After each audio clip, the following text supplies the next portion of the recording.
ಇನ್ನು ಕೇಂದ್ರ ಸರ್ಕಾರ ಅನುದಾನದ ವಿಚಾರದಲ್ಲಿ ತಾರತಮ್ಯ ಮಾಡ್ತಿದೆ ಅನ್ನೋ ಆರೋಪ ಏನು ಸಿದ್ದರಾಮಯ್ಯ ಅವರು ಮಾಡ್ತಿದ್ದಾರೆ. ಅದಕ್ಕೆ ಇವತ್ತು ದೇವೇಗೌಡರು ಗರಂ ಆಗಿದ್ದಾರೆ.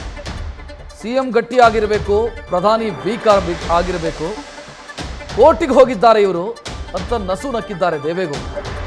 ರೈತರ ಸಾಲದ ಬಡ್ಡಿ ಮನ್ನಾ ಮಾಡಿ ಅಂತ ಹಿಂದೆ ಮನಮೋಹನ್ ಸಿಂಗ್ ಅವರನ್ನ ಕೇಳ್ಕೊಂಡಿದ್ವಿ, ಅವರು ನೋ ಅಂದಿದ್ರು. ಇದೆಲ್ಲ ಗೊತ್ತಿದ್ರೂ ಕೂಡ ಸಿದ್ದರಾಮಯ್ಯ ಕೋರ್ಟಿಗೆ ಅರ್ಜಿ ಹಾಕಿದ್ದಾರೆ ಅಂತ ಸಿದ್ದರಾಮಯ್ಯ ಅವರ ಬಗ್ಗೆ ಅಸಮಾಧಾನ ವ್ಯಕ್ತಪಡಿಸಿದ್ದಾರೆ ದೇವೇಗೌಡ. ಸಿದ್ದರಾಮಯ್ಯರು ಮಾತಾಡ್ತಾರೆ,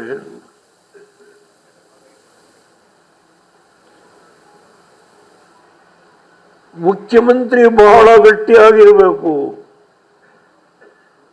ಪ್ರಧಾನಮಂತ್ರಿ ಆಗಿರೋ ತುಂಬಾ ವೀಕ್ ಆಗಿರಬೇಕು. ಒಬ್ಬ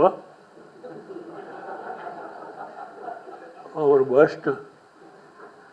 ಅನ್ಕಂಟ್ರೋಲ್ಡ್ ಬ್ಲಡ್ ಶುಗರ್ ಇಂದ ಕಣ್ಣು, ಕಿಡ್ನಿ, ಹಾರ್ಟ್, ನರಮಂಡಲಕ್ಕೂ ಅಪಾಯ. ಮಧುಮೇಹ ಎನ್ ಸಕ್ಕರೆ ನಿಯಂತ್ರಣದೊಂದಿಗೆ ನಿಮ್ಮ ಅಂಗಾಂಗಗಳ ಆರೋಗ್ಯನೂ ಕಾಪಾಡುತ್ತೆ. ಒಂದು ಸ್ಟೇಟಿನ ಮುಖ್ಯಮಂತ್ರಿ ಬಹಳ ಗಟ್ಟಿಯಾಗಿರ್ಬೇಕು. 150 ಕೋಟಿ ಜನಸಂಖ್ಯೆ ಇರುತ್ತೆ ಈ ದೊಡ್ಡ ದೇಶ. ಆ ಪ್ರಧಾನಮಂತ್ರಿ ಬಹಳ ವೀಕ್ ಆಗಿರಬೇಕು.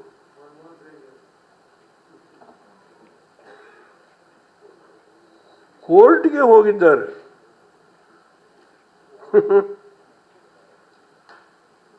$980 ಕೋಟಿ ನಾನು ಮುಖ್ಯಮಂತ್ರಿ, ರೈತರ ಸಾಲದ ಬಡ್ಡಿ ಮನ್ನಾ ಮಾಡ್ತೀವಿ ಅಂತ ಹೇಳಿದ್ರು. ನಮಗೆ ಅವಕಾಶ ಕೊಡಲಿಲ್ಲ ಮನಮೋಹನ್ ಸಿಂಗ್, ಯಡಿಯೂರಪ್ಪನವರೇ, ನರಸಿಂಹರಾವ್ ಪ್ರಧಾನಮಂತ್ರಿ.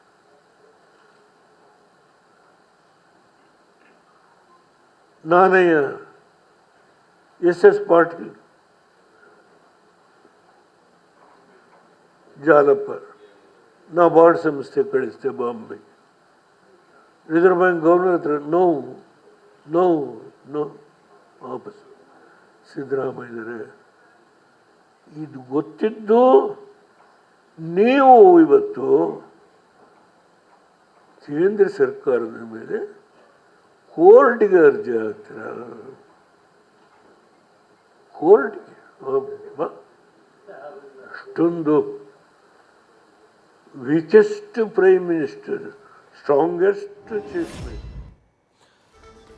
ಅನುದಾನದ ವಿಚಾರದಲ್ಲಿ ಸಿದ್ದರಾಮಯ್ಯ ಅವರು ಕೇಂದ್ರ ಸರ್ಕಾರದ ಜೊತೆಗೆ ಕಾನೂನು ಸಂಘರ್ಷಕ್ಕಿಳಿದಿದ್ದಾರೆ. ಈ ವಿಚಾರಕ್ಕೆ ಸಂಬಂಧಿಸಿ ಈಗ ದೇವೇಗೌಡರು ಮಾತನಾಡಿದ್ದನ್ನು ಗಮನಿಸಿದ್ರಿ. ಪ್ರಮುಖವಾಗಿ ಹಿಂದೆ PV ನರಸಿಂಹರಾವ್ ಪ್ರಧಾನಿಯಾಗಿದ್ದಂಥ ಸಂದರ್ಭದಲ್ಲಿ ನಾನು ರಾಜ್ಯದ ಮುಖ್ಯಮಂತ್ರಿಯಾಗಿದ್ದೆ. ಆ ಸಂದರ್ಭದಲ್ಲಿ ರೈತರ ಸಾಲ ಮನ್ನಾ 900 ಕೋಟಿಯಷ್ಟು ಕೇಳಿದಾಗ ಆಗಲ್ಲ ಅಂದರು ಮನಮೋಹನ್ ಸಿಂಗ್ ಅವರು. ಸೊ ಅದೆಲ್ಲ ಗೊತ್ತಿದೆ ಸಿದ್ದರಾಮಯ್ಯ ಅವರಿಗೆ, ಆದರೂ ಮಾತನಾಡ್ತಾರೆ. ಇದರ ಜೊತೆಗೆ CM ಸ್ಟ್ರಾಂಗ್ ಅಂತೆ, PM ವೀಕ್ ಅಂತೆ. 150 ಕೋಟಿ ಜನಸಂಖ್ಯೆಯನ್ನು ಪ್ರತಿನಿಧಿಸುವಂಥ ಪ್ರಧಾನಿ ವೀಕ್ ಆಗಿರಬೇಕು ಅಂತ ಇವರು ಮಾತನಾಡ್ತಾರೆ. ಇವರ ಬುದ್ಧಿವಂತಿಕೆ ಏನನ್ನ ಸೂಚಿಸುತ್ತೆ ಅಂತ ಮಾಜಿ ಪ್ರಧಾನಿ ದೇವೇಗೌಡರು ಮಾತನಾಡಿದ್ದನ್ನು ಗಮನಿಸಿದ್ರಿ. ನ್ಯೂಸ್ ಫಸ್ಟ್ ನಿರ್ಭೀತಿಯಿಂದ ನಿಮ್ಮ ಪರವಾಗಿ.